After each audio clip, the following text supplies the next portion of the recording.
Welcome to the Journey 2020. I'm Charles Morris, happy to be here with you on this Monday, coming to you an hour later because a special guest. There's nothing better than a special guest, right? We're gonna get to that. She's probably laughing because I can hear her. But this is the Journey 2020. I'm Charles Morris, where we come to you usually at 7 p.m. But tonight we're starting out an hour later because I wanted to make sure that my guest was available, and because we'll say she's a hard-working lady, and she couldn't get in until later on this evening. But we're going to talk about that a little bit later. But first, I want to say to you, Happy Mother's Day for all the mothers out there, and blessings to you. And also for those who I can relate to on holidays like Mother Day and Thanksgiving and Christmas and New Year's and so on, and Easter, and all the times in which days like Mother's Day kind of bring a little sadness as much as it brings joy to a lot of people. But it also brings a little sadness to us who have that hole in our heart, and the loss of the loved ones that we miss so much. I lost my mother back in 2001. And the funny, I shouldn't say the funny thing, but the thing is that the September 11th is always a reminder because she died on September 10th. And the next morning you wake up and you see all this craziness and this madness that's going on with the September 11th. And so it's always a reminder in that time and what it was like, and that whole emotional ride of the process of just learning the day before that your mom died. Then the next day you have the September 11th, and then there's always the preparation of what you have to go through to plan a funeral and that time and all of that. So there's always jar back that whole memory and that feeling and that emotion. So blessings to those who are dealing with the sadness of something like a Mother Day, because you have that hole in just trying to have the memories, because for some of us it's kind of difficult for understand that life is for living, but there's also you live, and there's that time where we're all going to pass. So blessings to everyone, blessings to all the mothers, and especially for those who are doing, being the mother, the dad, being the coach,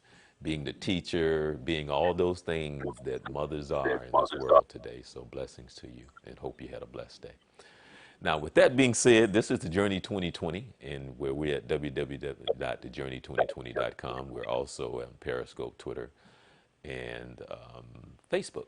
So make sure that you subscribe to us on YouTube. Make sure that you like us on Facebook, all that other good stuff, and that whole social media thing, because that's where we are now. And remember, the third Monday of every month, which is really, I have to admit that I was totally confused because I was thinking that this was the third Monday of the month. So I guess I must be getting old or something. I don't know what the deal is, but I was thinking this was the third Monday. So it kind of threw myself off a little bit on some planning and some things for this show. So with that being said, the third Monday of every month we have Dr. Kathy Meeks. She is our sex therapist, where she comes on and she talks about a lot of things that are very important, some fun stuff, but also some very serious stuff. So you make sure that you tune in next week. I guarantee you will enjoy the show. I guarantee you we're going to be talking about some good stuff. The fourth week of every month, we talk to Hakeem Nkrumah. He is the founder of Young Fathers of Central Florida. Young Fathers of Central Florida. And Young Fathers of Central Florida is a very unique and probably one of the most important programs. We have a lot of them here in America, but this is here in the Central Florida area. It's a very important program where he helped mentor young fathers as young as 12 years old, and to help them get on the right track and help them better understand what their roles and their responsibilities are. So check out Hakeem Nkrumah, where he comes on and talk about child custody. He does a lot of mediation. He is the encyclopedia of information. If you are going through that whole battle of child custody and into the courts and just trying to get your rights and trying to see your child. So make sure that you tune in the fourth Monday of every month right here at www.thejourney2020.com. You can text your questions in, you can email them in, And so, even after the show, so make sure that you tell somebody to tell somebody about Hakina Kruma here on the fourth Monday of every month. So that brings us up to today. And today I want to introduce you to a friend, and I'm going to tease her a little bit. So she's a little nervous, and so I'm gonna pick on her a little bit because for men out there who know how women are, I don't have to tell you this.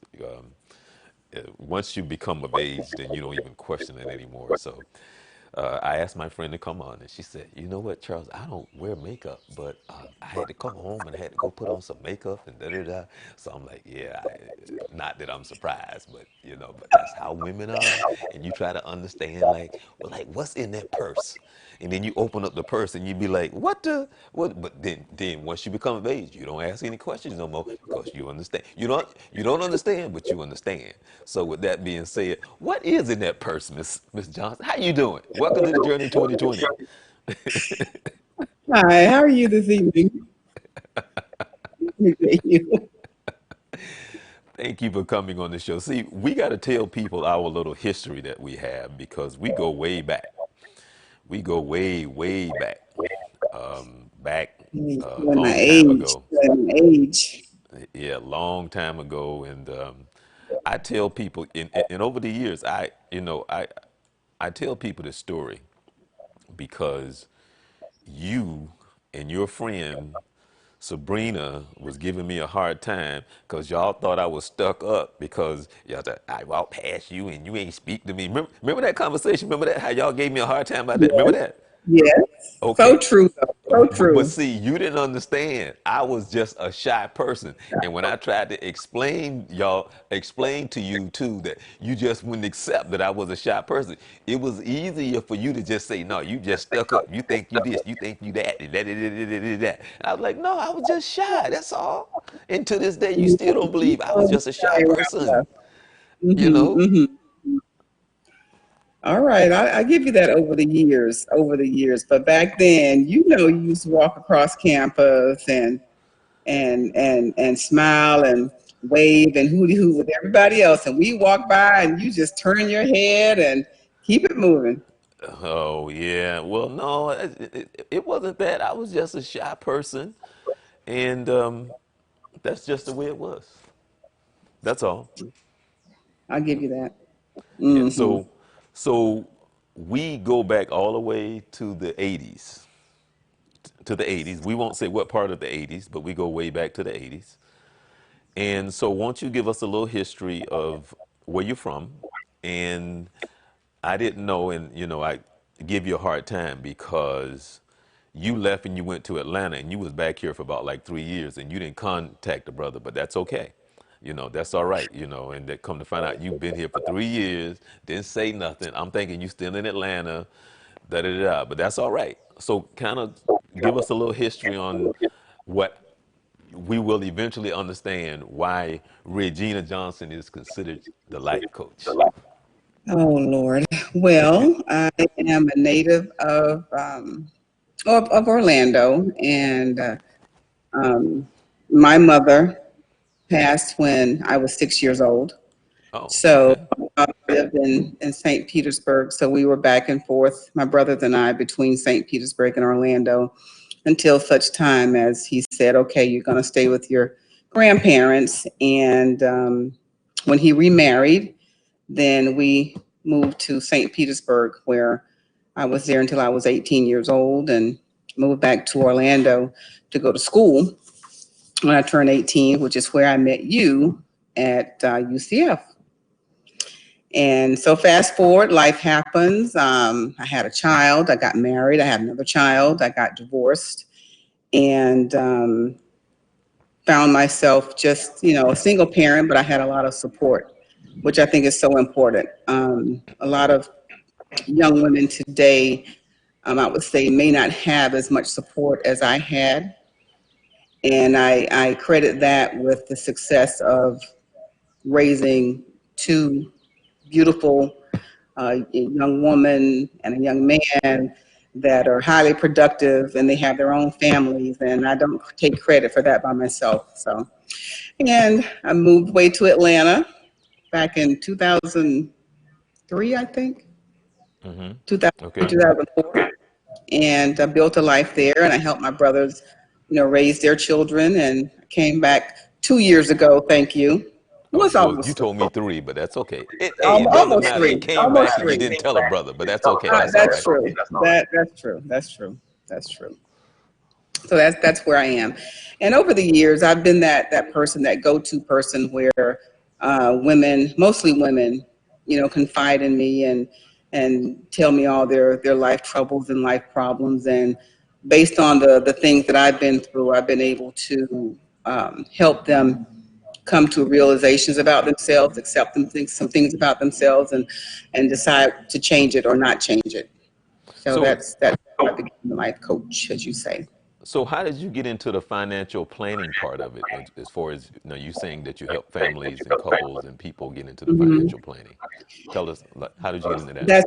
That's my background. My background is in finance. I've always, for the most part, worked in the financial arena, whether working for a bank. I had a small business when I worked in Atlanta on the side where I worked. I was he used to call me the CFO, but I was a personal assistant to a reality star in Atlanta, and I did that for 2 years. And I met him at the bank that I worked for.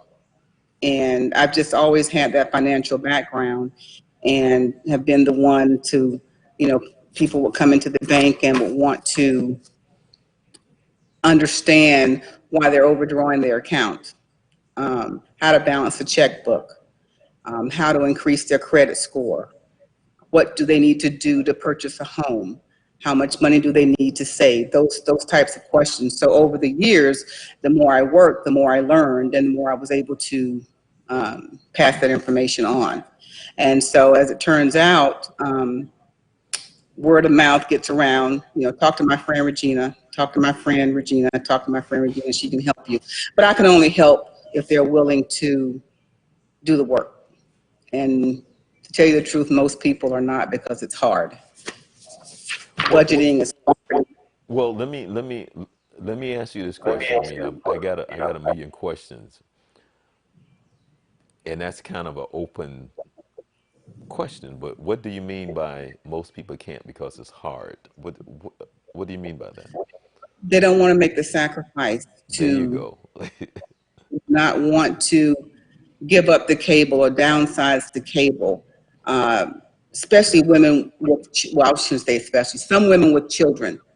If they grew up and did not have as much, they want their children to have more. And so, no, I have to have cable. I have to have my HBO. I have to have this. I have to have that. Or it is, I have this job, so I have to drive this type of car.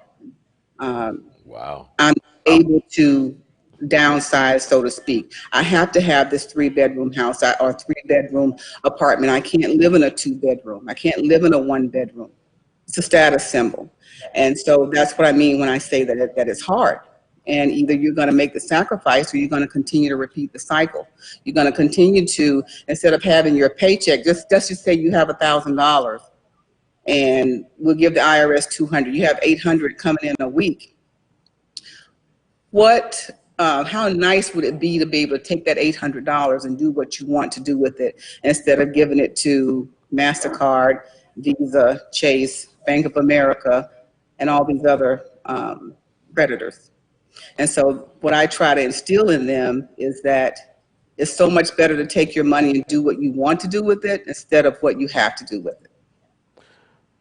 Now, I understand that. I really do. What is neat now, and I didn't say this, but I am so happy that you agreed, and for people out there, the life coach, Regina, Miss Johnson, RJ, also known AKA as Lynn, You're so funny. Lynn, um, agreed that she is going to join us with Dr. Kathy Meeks, our sex therapist, because what she just said, how all of that tie in together and how that affect the family in so many ways. when Yes, it comes absolutely. right when it comes to family, and I guess the number one cause of divorce is money, money, Yes. money, Yeah. money, money, money. But there's so many questions, not in understanding the importance of money, but it's the dysfunction of where of the priority of where we put things Hmm. versus sounds like what you're saying, just plain common sense. When we're so much into a status, when we're so much into, we can get deep into it, but there's a thing that I wrote that goes way back and talking about how you can dress up a snake. I could wear nice shoes, I can wear a expensive suit, I can drive a nice car, but Sure. at the same time, I probably living at my mama house. I'm a Exactly. I'm 3 months behind on certain things, and but my status, I'm looking the part. Hmm. I'm shallow inside, but on the outside, man, I look like I got it going on. Hmm. We can talk about that all day long, but Right. in your challenge in when you try to talk to them, how difficult is it for you to find out where they are mentally, emotionally, and spiritually, and what part does that play? And so when you sit down and well, let me ask you this. When you sit down and when you try to get to know me, let's just say you don't know me. So what is Hmm. your strategy starting out? What is it that you try to do first when you say, well, if I come to you and say, I need your help, what is the first thing that you try to do as far as getting to know me? What's important to you? I need to know what's going on. What specifically is your issue? I don't. I don't want to use the word allow, but I try to rein you in. I won't let you be all over the place. So if I'm asking a specific question, which would be, what's going on? What's going on in your finances? And you're giving me a scenario that does not make sense, I will tell you that does not make sense. And you're leaving something out, and I can't help you until you tell me the truth.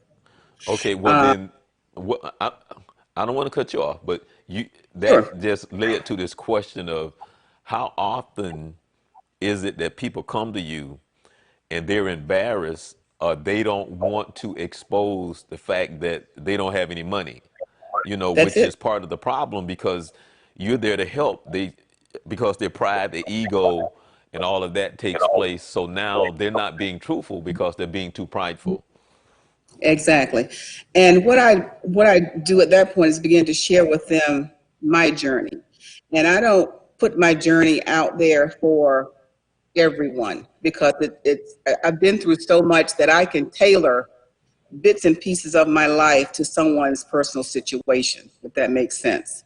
So I can pull out a story from my past and use that story because it's probably the same thing that they're going through and tell them how I got out of it. And if they're not willing to do the work, then I'm just blowing air. And I know it can be done. I know the work can be done. I know that it's hard because I've done it, because I've been there. And you're talking to somebody who has been in finance or worked in finance and worked with money all of her life, but I have been in financial trouble as well. And so when the person comes to me and they're not giving me the full story, I can hear that. And if they're not willing to open up, there's nothing I can do for you.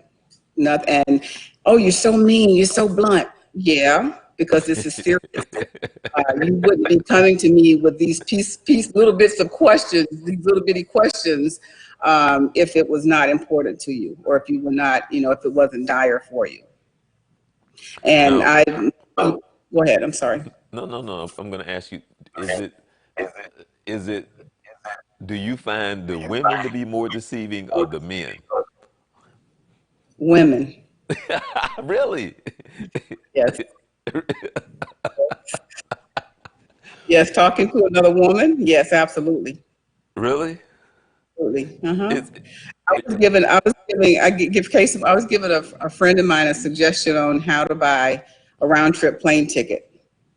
So tickets are pretty much high. Fuel is high, so tickets are high. So, just say the ticket is $400 and you have some time to plan. Well, you buy the outgoing flight, whichever flight is that you can afford at that time. You buy that one on that particular day, and then as it gets a little bit closer to your vacation time, you buy the second one. And as I was explaining this to her, she looked at me and she said, "That's what you do? Oh, I thought you had it all together." And I'm like, "I do have it all together. That's why I do that. That's why I do this." You know what I mean? So it's you have to teach people and show them a different way of thinking, and you also have to get them out of their own way, in the sense of this pride that you and I have been talking about. This I have to show this to the world, or they're going to think less of me. And so when the young lady said that to me, I wasn't embarrassed. I was surprised. I was like, is that the air that I'm showing, that I have it all together, and nothing can affect me, and I don't budget and I don't plan. Are you kidding me? Of course well, I do. well, that's the thing, Regina, because whatever that is in our culture, in our DNA, whatever it is, and I don't even know how to put it into words, but people think when it comes to status and money and things, it's so important that we look a certain way. And I don't know Hmm. why that is. That it's almost like a lot of people need you and I in order for them to feel good about themselves. They just can't feel good about themselves because of who they are. They need Right. us to feel good about Right. themselves. And to me it's just weird. And see, and I don't know if you remember this, but do you remember back when I was on the campus of UCF and I used to wear jeans and I had my name on my pants? Do you remember that? Yes. Remember that? Oh, yes.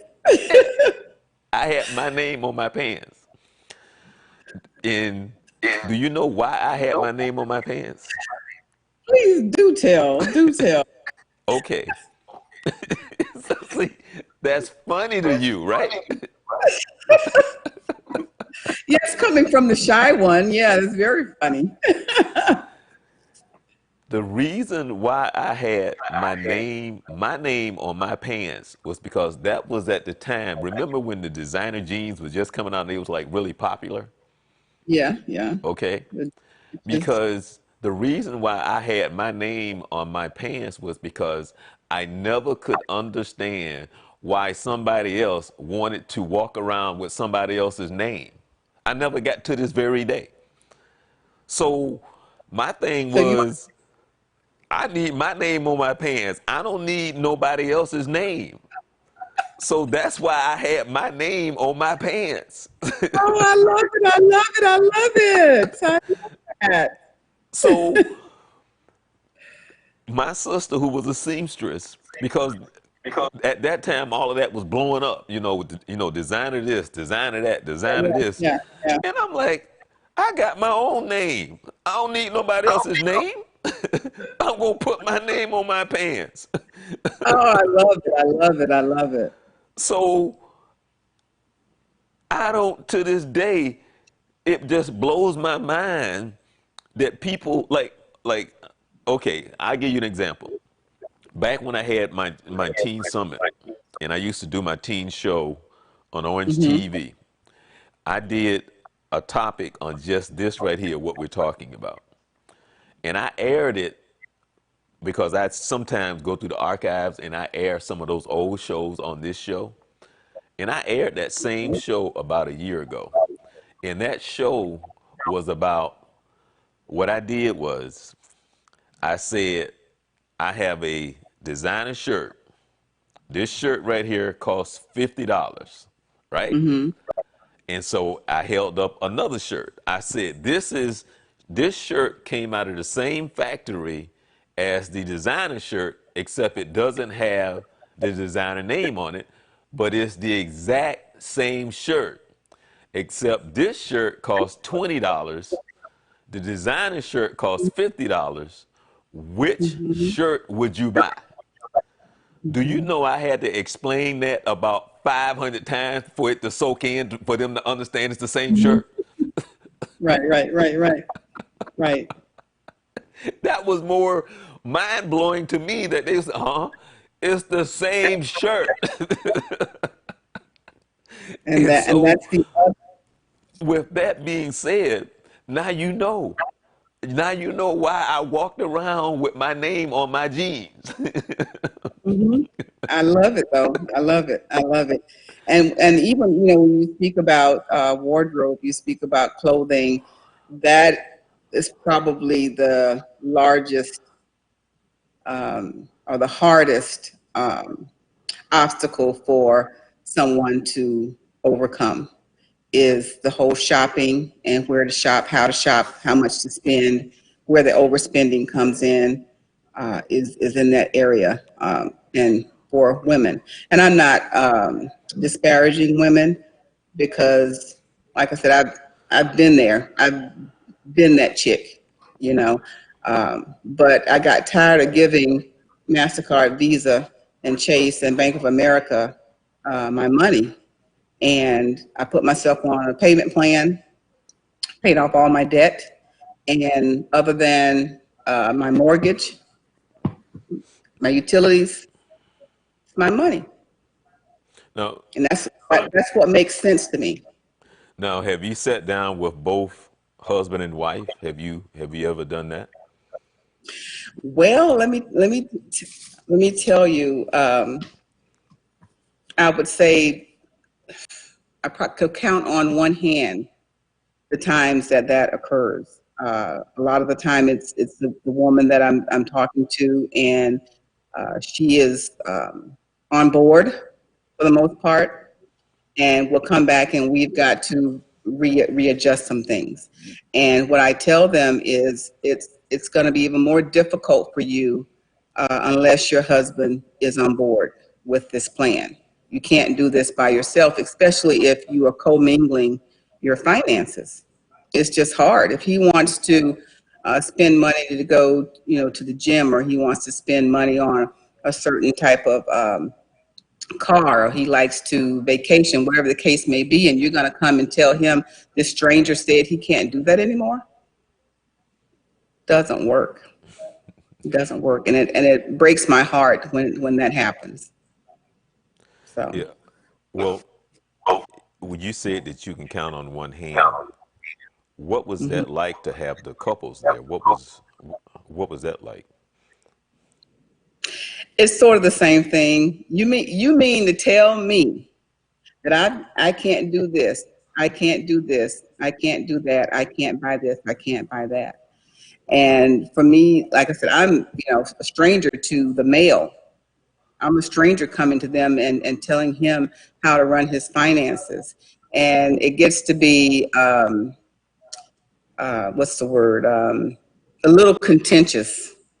And so I have to back off and say, this is what I'm recommending.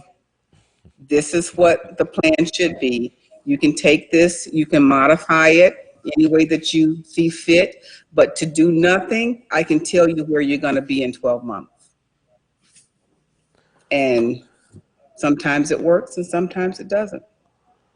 Wow. Sometimes, sometimes I don't know if it's a sexist thing. I don't know if it's because I'm a stranger. I don't know if it's because maybe they think, because maybe I work with the young lady or whatever, and I have some type of voodoo magic over her. I don't know what it is, but I I just find it sad that the two of them can't work together and see that there's a problem and that it needs to be fixed. And as you were saying at the beginning of your show, that is, if not the number one reason, it should be the number one reason that people get divorced because of finances and financial illiteracy. And what I do is try to come and educate uh, anyone that wants to know how it can be done. It's not going to be easy, but it can be done. Now you just put it in a nice way, but I'm going to ask you in your own words. How would Hmm. you describe our ignorance when it comes to finance?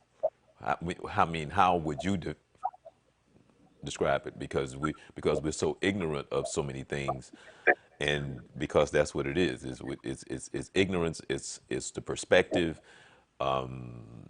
It's how we see things. And again, I mean, we can sit and we can go, because I would love to. Kathy works out of the office of Robertson and Associates, but Dr. Robertson used to be my co-host. We started this show back in 2013, and he was here for a while, and he became so busy that he no longer could do the show. Now he promised he gonna come back, and visit the show from time to time.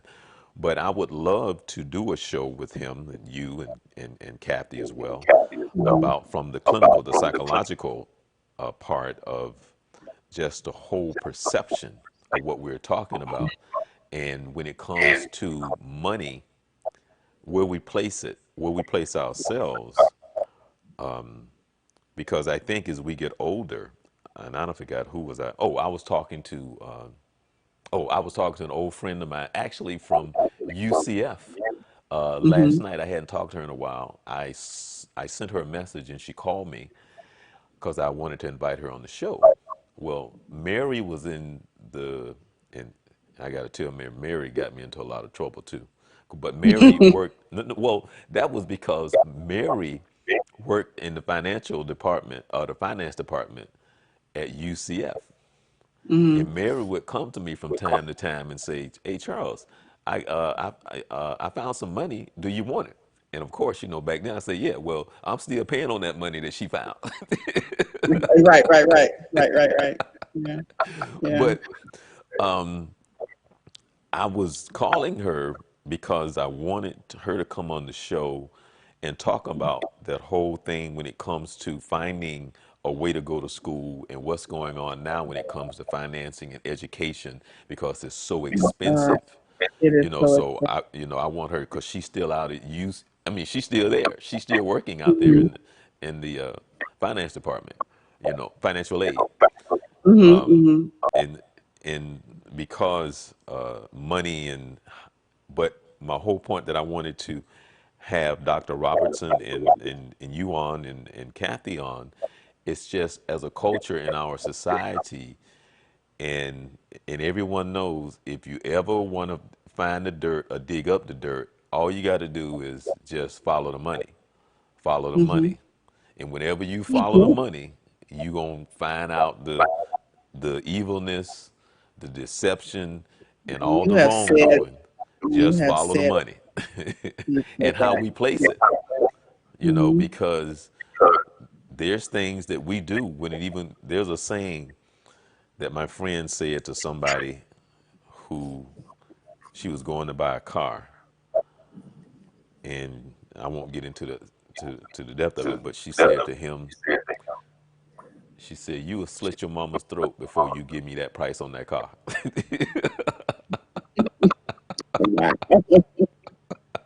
Because it was about the money. And so it's and for a lot of people that is true, you know. So Yeah. but then, now, because of where you are spiritually, do you try to feel them out to try to also have a conversation with them spiritually about if you feel comfortable enough, or you feel that might help? A lot of times I already know, because we would have or have already had that conversation. Um, and then there are times when there is no spirituality. They don't want to hear about God. They don't want to hear about tithing. They don't want to hear about giving. They don't want to hear about any of that. But that's a barrier that's a whole nother arena, a whole nother conversation. And once, like, say, if we are speaking of spiritual things, and we're talking about life and what they've gone through and why they believe or why they don't believe, um, then we can. I use my life and talk about the things that I've gone through, the things that have happened to me, the things that I've done, and how Christ has brought me out, and just kind of walk them through that particular scenario that I had gone through. Um, that type of person, I can't say that, again, I don't speak to a lot of women or a lot of people that don't have some type of spirituality, but they are out there. And when I encounter that type of person, then I can just speak dollars and cents. Dollars and cents. The dollars and cents make sense. And so they're either on board or not on board for whatever reason. I don't know if that But answered your but but you said dollars and cents make sense. You said dollars and question. cents make sense. Hmm. But that's not. But I Because mean that's that's rational. Because no no. that's rational to a person that does not believe in what they cannot see. When I tell them one plus one is two and one minus one is zero, that's what they're very rational. That's what makes sense to them, and that's how I relate to them based on what makes sense.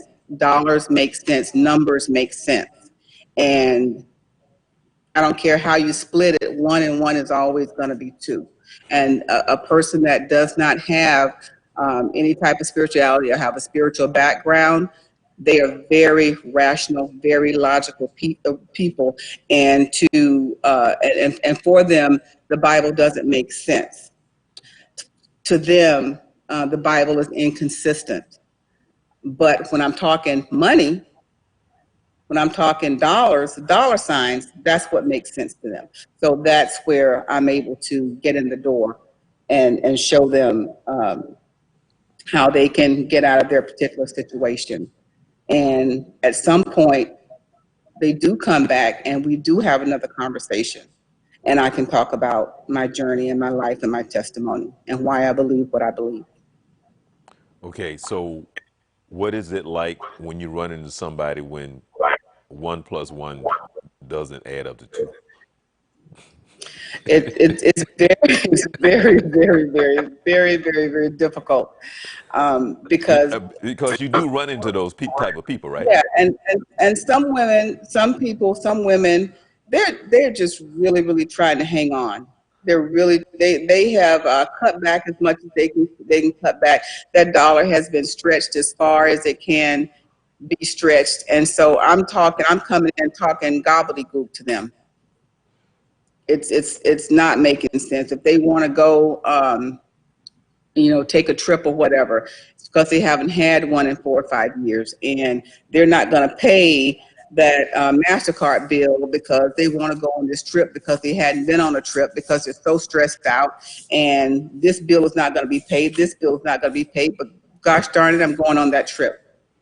And so again, I put it on paper. Paper doesn't lie. And when they go back and look at that, then they can modify it when they're able to and hopefully follow the plan. And then little bit by little bit, they can get out of debt. But Wow. it's not easy when the numbers, because the numbers don't lie. But to tell someone, like I said, who's already stretched to the gills, that it's still not working for them, very, very difficult to overcome that. But again, in that particular case, sometimes you just have to make more money. Sometimes you just have to get another job. Um, that doesn't go over well either, but that's the reality of where we are. And you asked a question earlier about, I don't remember exactly what it was, but uh, financial literacy is sometimes it's generational, and sometimes it's I want to say reverse generational in that a person grew up poor, never had anything, and they sort of make it, and then they spend everything they have because they still were not taught how to manage money. And so even though they didn't want to, that wasn't their plan, they end up back in the same situation that they grew up in, because the literacy wasn't there to manage the money that they had. And they make reality shows about people that have won the lottery and end up being broke again, because there's no literacy there. There's no understanding that it goes away. You spend it and you don't have anything to replace it. It's gone. It's just Yeah. gone. ESPN did a documentary and it's called Broke. And Hmm. it was a great show. And they went through all these athletes.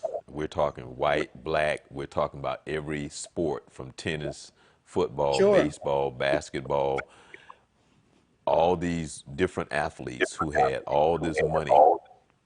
And some of their stories were similar, but some of them, those stories, and it's just so sad.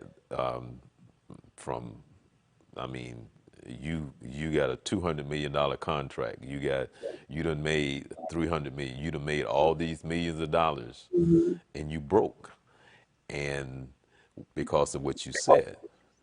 And when you hear their stories, and because for somebody like me who's never had money, and they talk about all these millions, and for whatever it is that your perspective and whatever it is that you can't let go of, Hmm. from some of them tell the story of they they they can't leave the hood, and they Hmm. bring in the hood with them, and all they Hmm. fellas. I mean, everybody know the story of Hammer. You know, you Yeah, know, I was just, as you were speaking. Yeah. yeah, yeah. So everybody know the story of Hammer. And then all these people that he had, all the people that he tried to give work to, all the people he tried to do this for, that for, and then when the money went away, they went away. They went away. Exactly. Exactly. you know, Exactly. and so it's called life lessons, and that's just Hmm. it's just sad, how we are. But I wanted to ask you, give me a success story and give me a sad story. Not a sad story. Yeah, yeah. Give me a sad story. Give me one where you be like, I tried. Lord have mercy, I tried. I tried. Give me one. Give me that one first. Oh, you want that one first? Yeah, give me that one Oh first. Lord. Oh Now Lord. listen, there aren't any names. We're not talking names, but just give us a story. Oh wow. Oh, I don't know. Oh, I think I would have to really change the situation around. Change. Oh, I'd have to change too much. Oh gosh. Well, let's just say this. Nobody that I've met has, ended up homeless. How about that? Um, Okay. I would probably say the worst case scenario would be just continuing to go around that same mountain and continuing to complain about the situation. Um, Coming back, what do I do about this? The same thing I told you a year ago. You got to make more and spend less to get out of your particular predicament. I don't want to get into the one that didn't work, or the two that didn't work, because they're so specific, and I don't want to. I can't. I Well, won't I do mean, that one. you can tell the story because we don't know who or what. I mean, I don't mean you don't have to get into detail, but because only you would know. I wouldn't know. Y- I wouldn't All know. right. How about this? Okay. The tip, the sad story is this: give you the budget, I give you the plan, and you fight me like it's my fault that you're in the situation. It's your fault. It's your Yeah, fault you're that mad I'm at spending me. my money. It's your fault. Right, right. You're mad at me because I'm telling you how you need to change your life, how you need to change your behavior. People don't want to change their behavior. You keep hitting your head up against a brick wall, and pretty soon you're going to get a laceration and you're going to break your skull. They don't see that. And like I said, 3 months, 6 months, 9 months, a year, I'm still hearing the same story. I'm still hearing the same complaint, and that is what makes me sad. And I get to the point where I just say, "You're becoming a victim. You are a victim. You're acting like a victim, and there's nothing I can do. I love you. I love you. We can talk. We can go to the movies. I'll pay because you ain't got no money." There you go. Uh, but and I'm tongue in cheek with that, but yeah, that would be the worst case scenario. The coming back and just woe is me, woe is me, woe is me, woe is me. They're mad at me because I say you got to stop doing this, you got to stop doing that, you know. So get an antenna. I have, Charles, I joke about this, but I'll be transparent in this moment. I have, not bragging on the number of TVs. That's not the point. I have one, two, four televisions, and three of them are on antenna. Okay. And people don't want to hear that. Antenna? Yeah. You get Ion, you can still watch Empire, you get NBC. No, they want their cable, they want the HBO, they want to watch the Power, and I don't even know what Power is. They want to watch Power, they want all these. You don't need all of that. And like I said, you fighting me. I'm telling you what, I'm compromising. Keep the cable, but you don't need four boxes. Right. It It's amazing. But see, is. but, but, um, oh, let me, let me take you back. And I don't know, I guess it's just part of, I guess, what God gave me. I'm gonna really tell on myself. But because of the field that I work in, and because of probably the Mm-hmm. field that you work in, but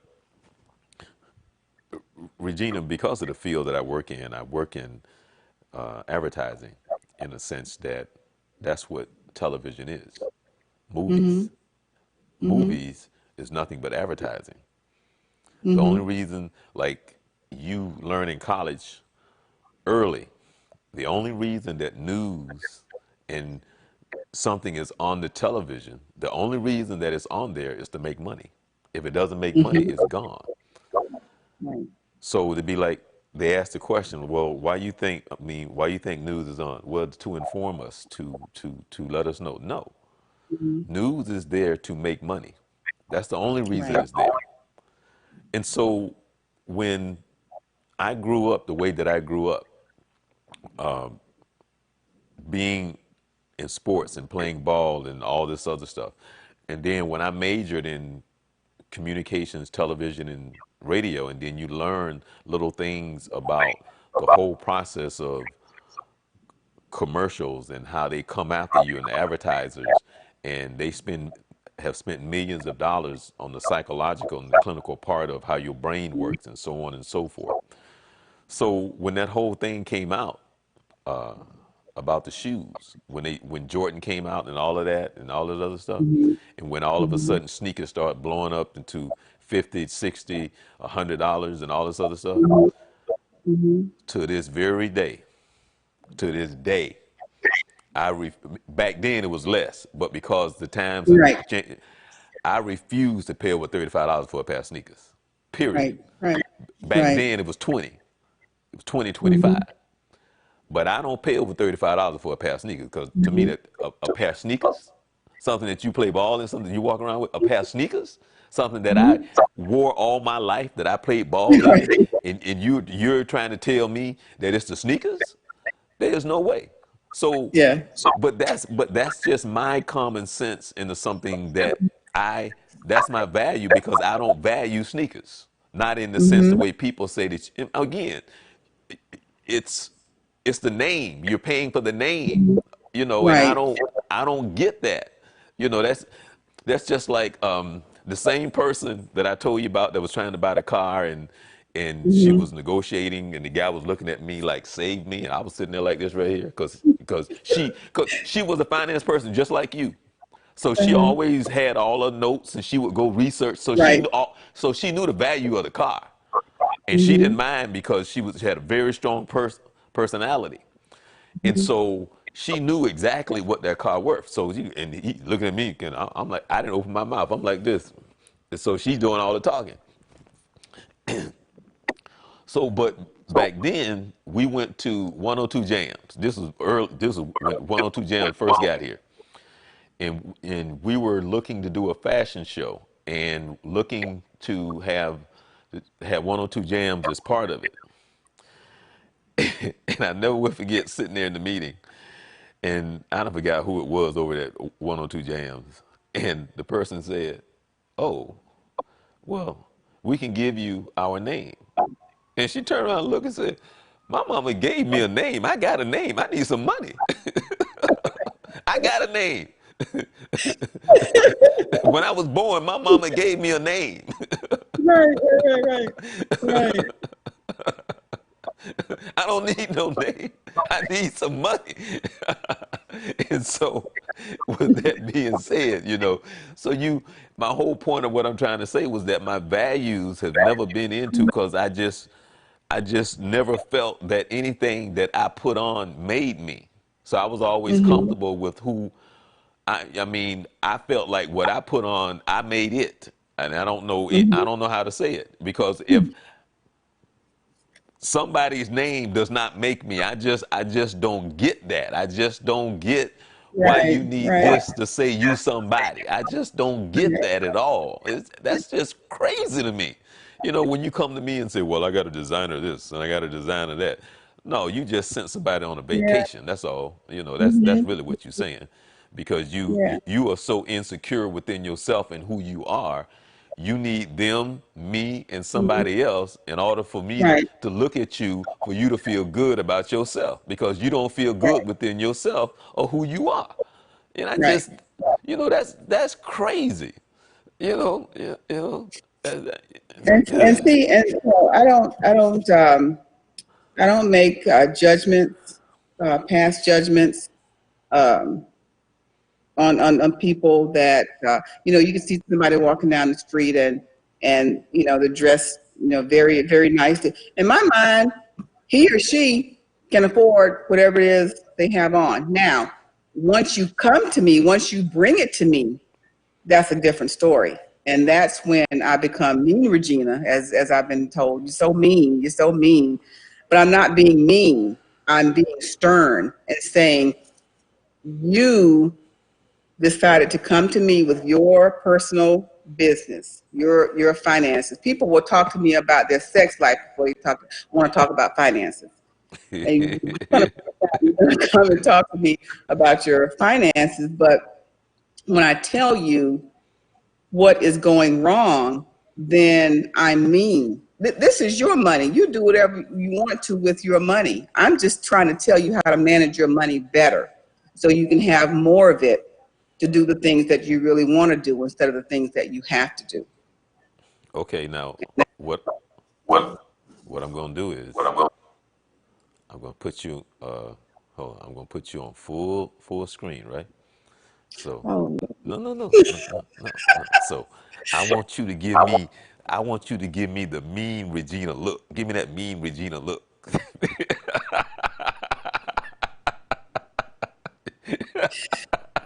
you I'm came to just me. I didn't come to you. I'm just messing. You see, cause I I know, don't I know, see. I know. See, I don't know you like that. So that's why I'm But see, sitting here messing with you. I don't think I'm mean. I don't think I'm being mean. I think I'm very direct. I think I'm being very direct. I think I don't sugarcoat some things because I think, like I said, finances are very personal. So when you're bringing me your financial woes, that's very very personal. That's to me that's dire. And so that being said, this is what you got to do: A, B, C, D. You don't have to do it. You really really don't. So But if you to no, get out of the situation, take the tools. okay. Use Now the that leads up. Most important thing. Give us some tools. Help us out. Give us some tools. Give us some tips on how we can better help the ourselves when number it comes one. to. The number one would be start out on a piece of paper or on an Excel spreadsheet if you have a computer. And you want to detail your income.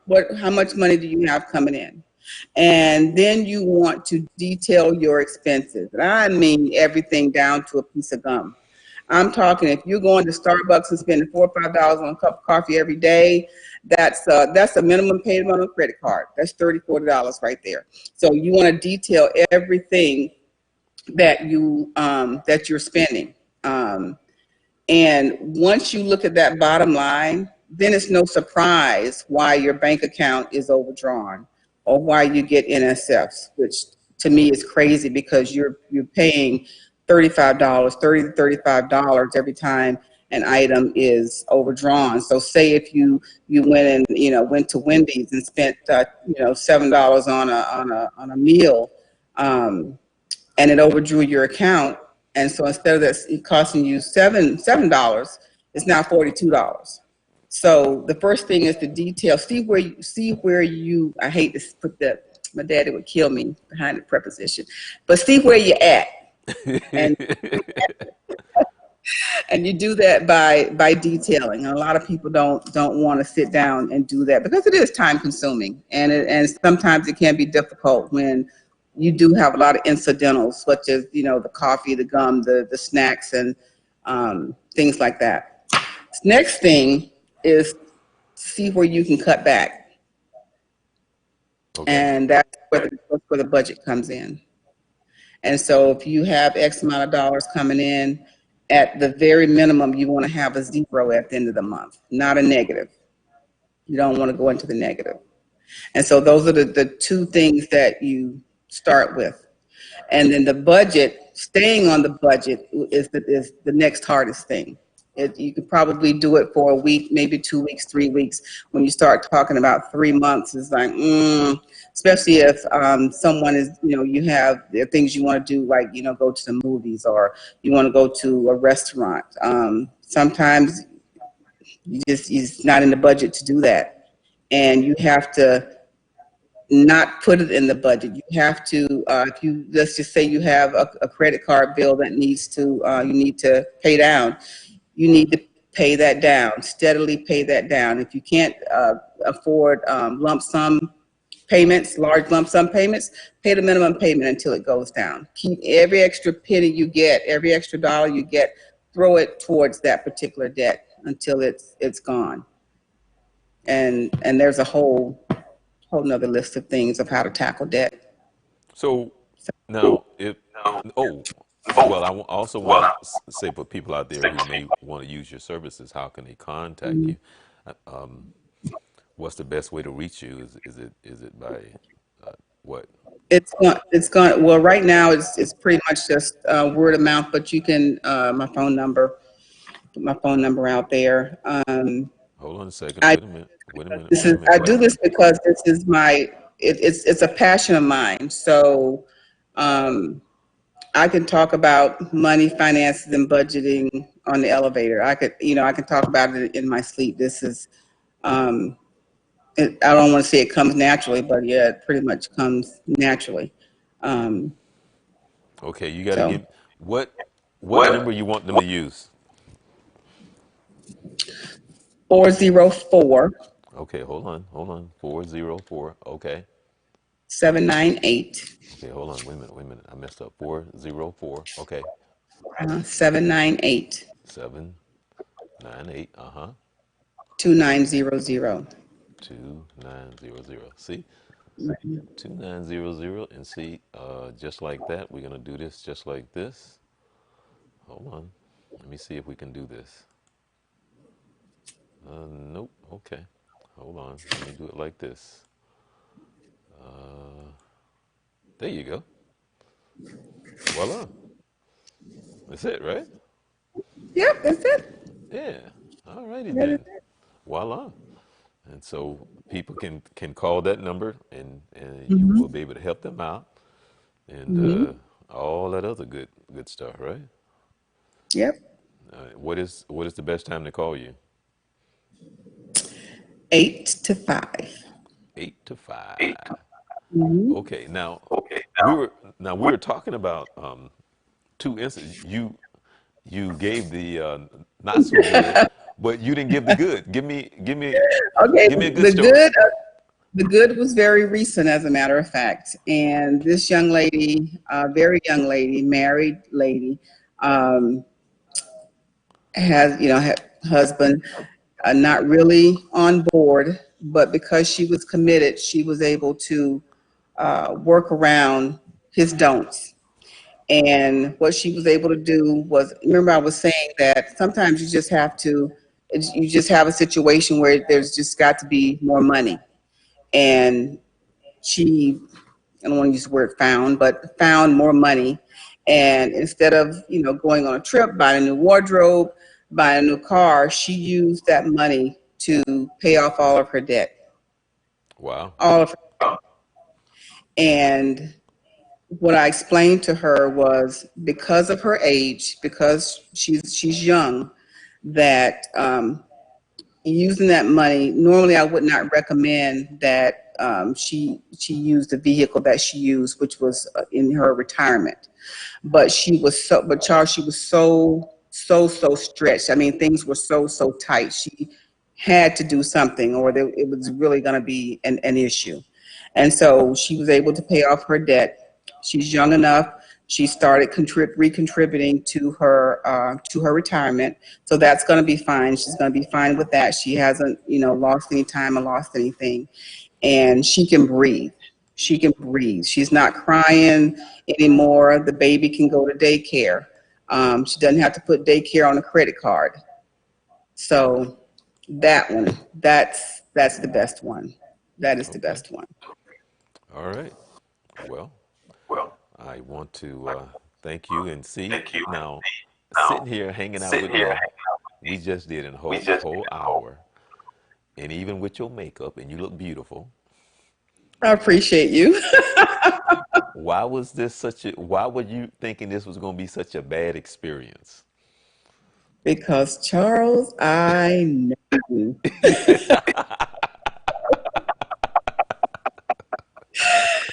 I'm not sure what kind of questions would be posed, and See, if I'd was have I to nice? think. You were very nice, See, and guess I was going to have to think on my feet. So I appreciate this time with you. that is funny. That is so How funny. many times did I call you today? How many times? And see, and I knew that you would be great, so, God very bless you. To informative. God be the glory. To God be the glory. See, I can't wait to have you and Kathy on. You know what I told Kathy? I said, Kathy, we're going to have menage a trois. And she was like, oh, okay. I'm excited about that. I'm excited about that. Yeah, that's because, oh,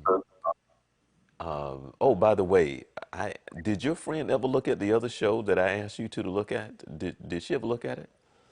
I don't think she did, but I will check this evening. I will check Okay. when we get off this call. Yeah, because I Sure. would love to have you two come on the show and we can talk about that scenario. We're not going to give out any name. We're just going to talk about the. Okay, she would love to do that. Yeah. Yeah, see, that would be a lot of fun because I love to get a woman's point of view, especially when it comes to Hmm. men, because you guys are just on a whole nother planet. Boy, oh boy. Well, the good thing about us is that she's younger, so I'm the old, she's the young, so you would have both perspectives. Well, good. This it's still kind of the same thing, but yeah, yeah, No, not really. Well, I meant from the emotional part is what I meant. Oh, okay, okay, Yeah, okay. that's what I mean by the emotional part. The emotional part. The emotion. Let me say it again. The emotional part. Yes, we are emotional creatures. Yes, and that's and majority of the time that can be a good thing. Most of the Yeah. time. Yeah. Well, Well, we thank can't you. have two knuckleheads knocking heads. That's crazy. Yeah. Yeah. So, So, but I want to thank you again so much for taking the time, and also we're looking forward to you coming on the show with Kathy Meeks, our sex therapist, and we get to talk about that whole thing when it Yes, comes to how does what we just finished talking about, how it affects the family, the relationship. It even can carry over into the bedroom. yes, Yes. yes. No romance without finance. Remember that song? Nothing going on but the rent. I used to play it on the radio. I used to play it. I used to play it on the radio. There's But never been a truer song, I tell you. I tell you. by A the lot way, of did you women know Jean too. Wintry is that was her name? Do you know she passed away No, I years ago? didn't. Yeah, yeah, Oh, I yeah, didn't. Oh my goodness. yeah, I yeah. did not She know passed that. away years ago. Well, but anyway, I want to thank you so much, Lynn, the life Thank coach, you. Thank you for Regina, being RJ. being nice and gentle. And I can't wait to get on with Miss Kathy, Miss Meek. Okay, well, that's coming up real soon. So people, make sure that you tune in for that. So again, thank you, That's going to be and a good one. I couldn't have done it without you. Thank you, Charles. Okay. All right. That is the life coach. Lynn. Next time she come on the show, and I'm not going to ask her now, but we're going to find out where the name Lynn came from. But with that being said. But anyway, Okay. Nice. yeah. So Interesting. yeah, but yeah. So we're gonna have you on the show again. We're gonna figure out where that name came from. But okay, Okay.